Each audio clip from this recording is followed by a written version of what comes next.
Shalom, selamat pagi jemaat dikasih Tuhan. Kembali kita berjumpa dalam renungan pagi. Mari pagi hari ini kembali saya mengajak kita semua untuk merenungkan firman Tuhan. Supaya melalui firman Tuhan hidup kita akan terus dibangun. Dan kita akan semakin bertumbuh, terus diteguhkan dan dikuatkan dalam iman dan pengharapan. Sebab firman Tuhan adalah kebenaran yang memerdekakan hidup kita. Firman Tuhan menjadi sumber kekuatan kita. Firman Tuhan pedoman dan penolong bagi kita. Bahkan firman Tuhan jugalah yang akan terus menuntun dan menerangi langkah hidup kita. Ya, mari jemaat dikasih Tuhan, sebelum kita merenungkan firman Tuhan pagi ini, kita akan berdoa terlebih dahulu. Bapa di surga, kembali Tuhan pagi hari ini kami datang ke hadirat-Mu. Kami sungguh mengucap syukur atas segala kebaikan Tuhan. Atas begitu besar kasih setia-Mu ya Tuhan. Rahmat dan anugerah Tuhan. Berkat dan kemurahan Tuhan. Perlindungan, penyertaan, pertolongan, dan bahkan pemeliharaan Tuhan atas seluruh hidup kami. Terima kasih ya Tuhan. Dan pagi hari ini kembali kami mau merenungkan firman-Mu. Mari Tuhan singkapkan dan nyatakan kebenaran firman-Mu. Dan Roh Kudus urapilah kami semua ya Tuhan. Sehingga kami bisa menangkap apa yang menjadi pesan Tuhan.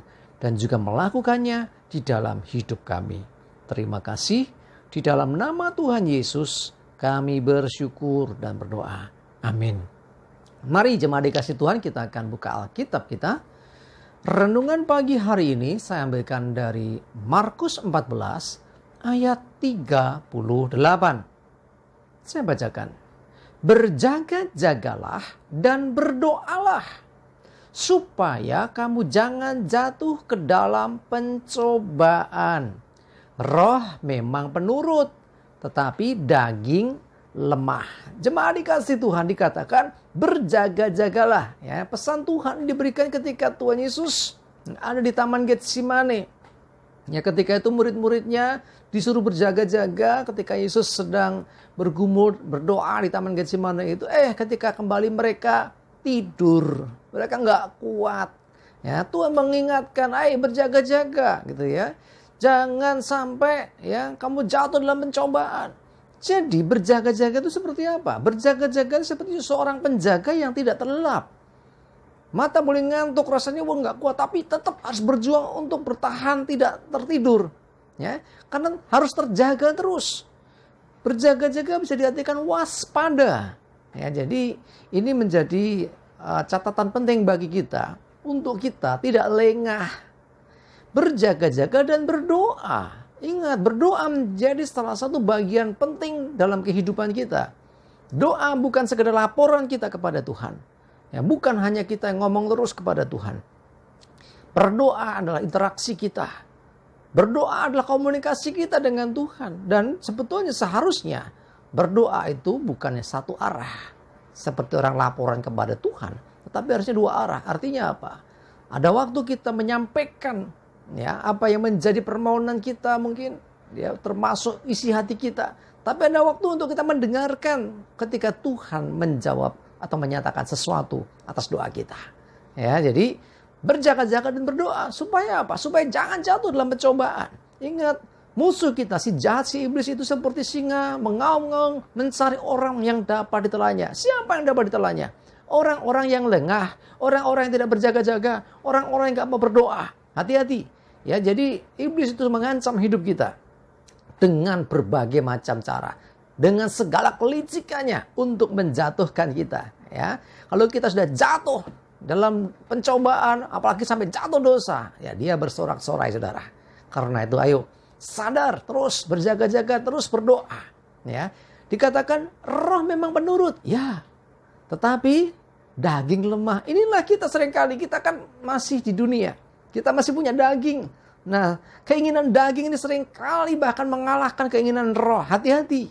Karena apa? Ketika kita mengikuti segala keinginan daging atau kedagingan kita akan jatuh.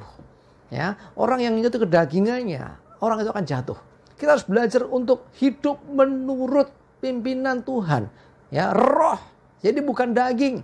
Jadi sisi manusia rohani kita lah yang harusnya terus dibangun. Ya, bukan hanya jasmani. Jasmani aja butuh makan, butuh istirahat, ya, butuh refreshing gitu ya. Roh kita juga sama, saudara. Kita harus membangun manusia roh kita. Karena roh itu menurut sebetulnya. Ya, tetapi daging ini seringkali yang lebih dominan. Ya, mari jemaat dikasih Tuhan. Saya mengajak kita semua selalu sadar, berjaga-jaga karena kita sadari iblis mencari kesempatan untuk menjatuhkan anak-anak Tuhan. Iblis ingin saudara dan saya jatuh dalam berbagai percobaan yang akhirnya meruntuhkan iman. Itu tujuan si jahat. Kita mesti menyadari hal itu. Karena itu sadar, ayo berjaga-jaga. Ya, siaga terus, waspada terus, berdoa jangan lupa. Ingat, berdoa sekali lagi interaksi kita dengan Tuhan. Selama kita berdoa, kita terkoneksi dengan surga. Ketika kita berdoa, maka ada kuasa yang dari surga yang mengalir turun.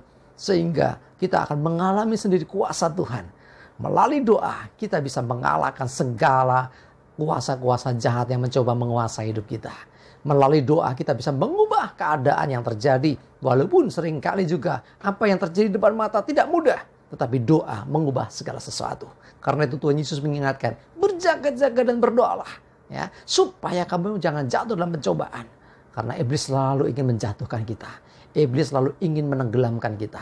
Tetapi kita sebagai anak Tuhan, ayo sadar, jaga-jaga, waspada. Ya, supaya kita bisa menghadapi segala tipu daya si jahat itu. Dengan doa dan kita percaya kuasa Tuhan yang akan menolong kita. Mari jemaat dikasih Tuhan. Mungkin engkau merasa aku sedang dalam pencobaan. Hidupku masalahku berat. Percayalah selama engkau senantiasa terkoneksi dengan Tuhan. Selalu berdoa kepada Tuhan. Selalu ada hubungan pribadi dengan Tuhan. Maka kuasa Tuhan yang akan memampukan engkau. Engkau pasti bisa menghadapinya. Ingat, daging lemah. Betul. Tapi jangan ikuti kedagingan. Roh nurut. Ayo sekarang belajar selalu minta pimpinan Tuhan. Melalui Roh Kudus. Hidup kita, roh kita dibangun. Dan kita semakin dikuatkan. Amin, kita berdoa. Bapa di surga, terima kasih Tuhan untuk pesan-Mu melalui firman Tuhan pagi hari ini. Seperti ketika Tuhan Yesus mengingatkan murid-muridnya untuk berjaga-jaga dan terus berdoa. Supaya jangan jatuh dalam pencobaan. Karena memang iblis si jahat terus mencari kesempatan untuk menjatuhkan kami. Tetapi kami percaya akan kuasa-Mu ya Tuhan. Kami percaya ketika kami membangun manusia rohani kita, kami Tuhan, kami akan semakin kuat dan bisa menghadapi setiap tantangan. Kami percaya kami akan mengalami kemenangan demi kemenangan di dalam setiap pergumulan hidup. Semua bukan gagah kuat kami, tapi karena Roh-Mu Tuhan yang menuntun kami. Terima kasih, kami bersyukur. Kami menyerahkan hari ini hidup kami dalam tuntunan Tuhan. Jauhkan celaka dan mara bahaya. Biarlah damai, sejahtera dan berkat Tuhan menyertai kami semua. Terima kasih ya Tuhan. Di dalam nama Tuhan Yesus, kami bersyukur dan berdoa. Amin. Mari jemaat dikasih Tuhan, semangat terus, maju terus dalam iman dan pengharapan. Selamat beraktivitas. Tuhan Yesus memberkati kita semua. Amin.